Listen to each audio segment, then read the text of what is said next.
In this video, I'll be showing you how to fill out the additional information and the student finance sections of the UCAS form.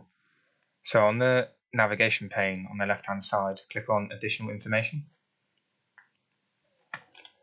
Now, the first section is equality monitoring. So there is a selection of mandatory and also optional questions for you to fill out. As long as you fill out the mandatory ones, that's fine. And feel free to fill out any of the optional ones if you so wish. This information under equality monitoring isn't going to be used to decide whether to give you a place on a university course. It's used by universities to make sure that they're not discriminating against any particular groups. So next, activities in preparation for higher education. So this is an area for you to enter information regarding any additional academic sort of courses or activities that you've partaken in that you think would strengthen your application to university.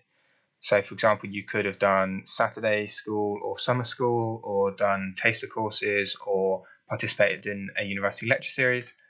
If you don't have anything that could relevantly be placed here, then don't worry about it. But if you do, it'd be good to specify. You have to include the start date, the start month and year, and the duration in days. I wouldn't worry too much about being precise with the day count. As long as you're roughly right, then that's fine. Also specify the school year that you're in. If you click on the C list section next to location, it will have a list of universities and sixth form colleges in which these courses are offered. But if yours is not on the list, then you can select other, and I think you can type it in, the name.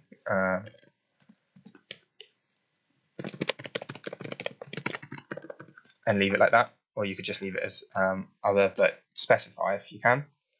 And then sponsor just has a selection of different companies, organizations and charities that may have paid for or sponsored you in this activity. But if you didn't have a sponsor, you could select other or don't know if you don't know the sponsor. And there's space for 2 of those on the form. And then lastly, there's a question asking if you've been in care. This is also optional.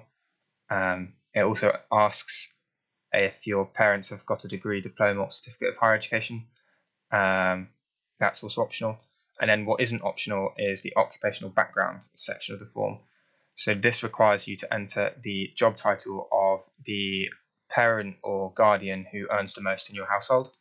So if you click find and then type in whatever it is, so if your parent was a nurse, it will come up with a list of job titles, and then you just need to find the one that is the closest to the job title of the parent or guardian that you're thinking of. It doesn't need to be exactly right, but as long as it's broadly close, that's fine. So let's click that one. And then there's finally an option for you to select whether you'd like to be in receipt of communications from Welsh. There's an option for you to receive communication from Welsh universities in Welsh. So if you're a Welsh speaker, go crazy. And then at the end of this form, you can click section completed and save. And that will give you the tick in the box that you need. So now on to student finance. Now this isn't where you'll sign up for student finance. You'd sign up for student finance much later in the application process, around March of the year in which you plan on going to university. So if you plan on starting in September of 2021, it will be around March onwards of 2021. So here there is a couple paragraphs on some information about student finance, a very brief and light touch explanation of how student finance works. Read that in your own time. And then once you've read that and you've understood it, you can tick this box and click save. And that's all there is to it, to this section.